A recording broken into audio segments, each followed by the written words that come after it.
All right, welcome. So picture this. You've got this gigantic digital ledger, maybe thousands of entries. How on earth could you prove that not a single character, not one little bit of data has been changed? Using just one tiny, unique code? Well, today we're going to dive into the really elegant crypto solution that makes this whole thing possible. So that's the big question, right?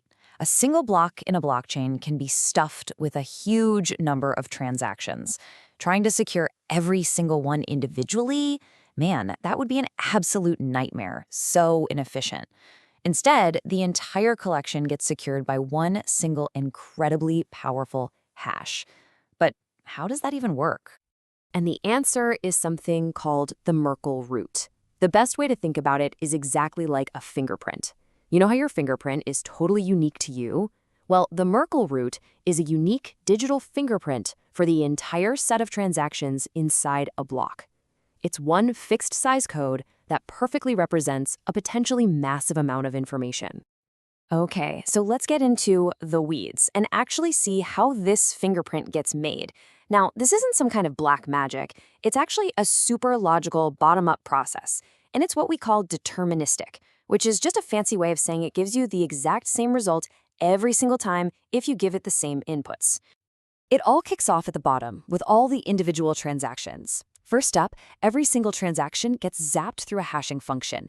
This gives you a list of unique hashes. Think of them like the leaves on a tree. Then we start pairing them up. You take two hashes, stick them together, and hash that combination. And you just keep doing that, pairing and hashing, working your way up the tree until, boom, you're left with just one single hash at the very top. And that, my friends, is our Merkle root. That is a fantastic question. This whole system seems to rely on pairing things up, right? So what happens if you start with an odd number, like say 13 transactions? Do you have one left over? Does the whole thing just fall apart? Nope, not at all. There's a really simple rule for this exact situation. And this is just a perfect example of how deterministic this whole thing is. If you've got a lonely hash at the end of a row with no partner, you just duplicate it. You hash it with itself. This makes sure the process can always move forward, always keeping that perfect binary tree structure all the way up. It's such a simple but totally elegant solution. Okay, so we've got our Merkle roots. We built it. Big deal, right? Well, yeah, it's a huge deal because this fingerprint becomes the absolute unbreakable link that chains all of those transactions to the block's final security. This right here, this is the key. That single hash we just spent all that time creating, the one that represents every single transaction in the block, it gets taken and planted right inside the block's header. The header's kind of like the block's cover page, and our Merkle root just became a permanent part of it. And here's why that's so important.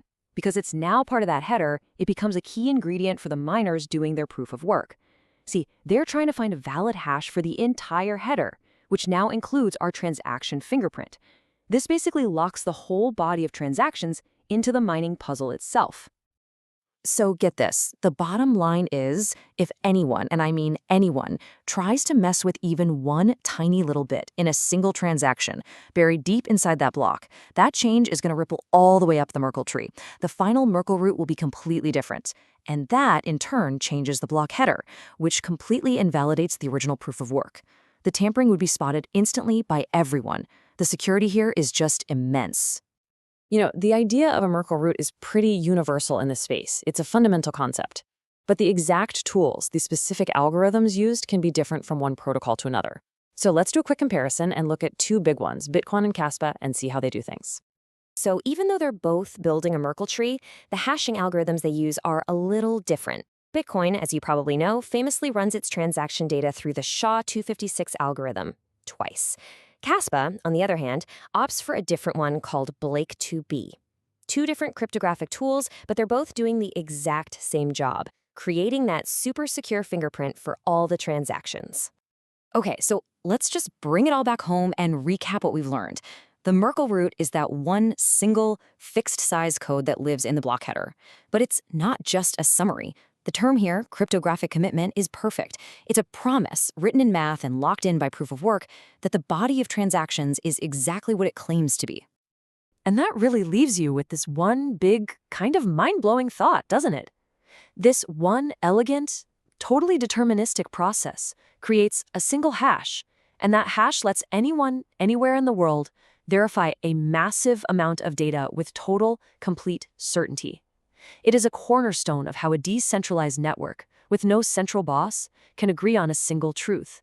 It's an incredibly powerful idea, and it all starts with that one little fingerprint.